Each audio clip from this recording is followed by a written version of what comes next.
wantoota yeroo kee itti fixuu hin qabne beekuu yoo barbaadde na faana turi baga nagaan dhufte gara chaanal Ahmad Oro. Tole wantoota yeroo kenna itti fixuu hin qabnetu jira. Inni tokkoffaa ilaalchi kiyyaa fi yaanni kiyya sirriidha jettee namoota amansiisuudhaaf hin cinqamin, namoota fudhachiisuudhaaf hin cinqamin. Ilaalcha keetiif yaada keetiif ilaalcha kee nama dura kaay. Yaanni kiyya kana fakkaata jedhiitii isaaniif yaada kee dhiheessi. San booda erga yaada kee isaaniif dhiheessite isaan fudhachiisuudhaaf hin cinqamin. Fudhachuu baatan ammoo cinqamuu hin qabdu. Kana yaada kee san fudhachiisuudhaaf ammoo yeroo kee hin fixinii siin jedhan. Inni jalqabaa kana. Inni lammaffaa ammoo namoota gaafii isaan hin geenne gaafataniif ammoo gaafii san deebisuudhaaf yeroo kee hin fixin. Keessattuu namoota gaafii dhuunfaa keetii gaafataniif deebii deebisuudhaaf hin cinqamin. Sababni isaa takka balbala kana yoo ka ofitti bantu ta'e balballi kun cufuu hin dandeettu. Baay'ee ulfaata balbala kana cufuudhaaf. Inni isaa fuutee duutee jechuudhaan jalqaban san booda yoomiyyuu cufuu hin dandeettu. Kanaafuu jalqabuma balbala kana ofitti hin banin. Jiruu gaarii jiraatta, nagaan jiraatta. Yeroo keellee irratti hin fixin gaafii akkanaa deebisuudhaaf jechuu.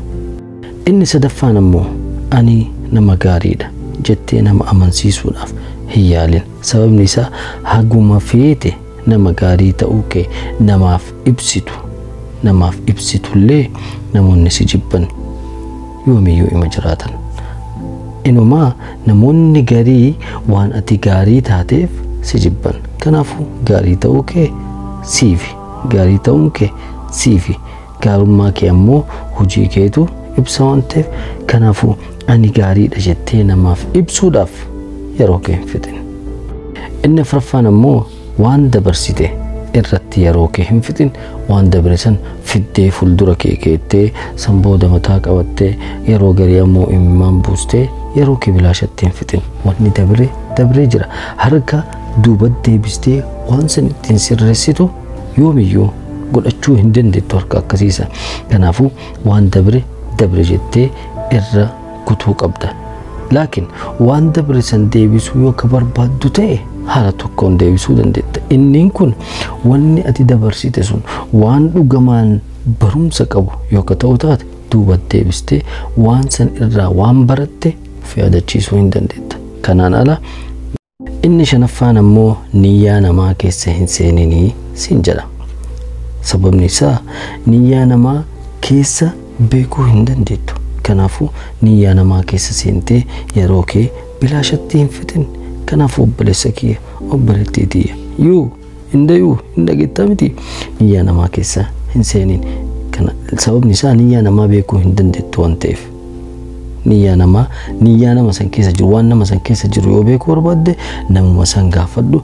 Innummaan sitti haa himuuti hara baafadhu. Niyyaa namaa keessa hin seenin.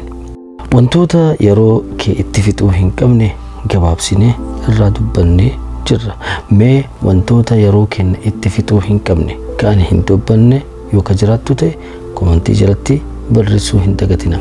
Viidiyoon itti aanu ammoo akkana jedha. Mata dureen isaa sammuu kee guddisii jedha.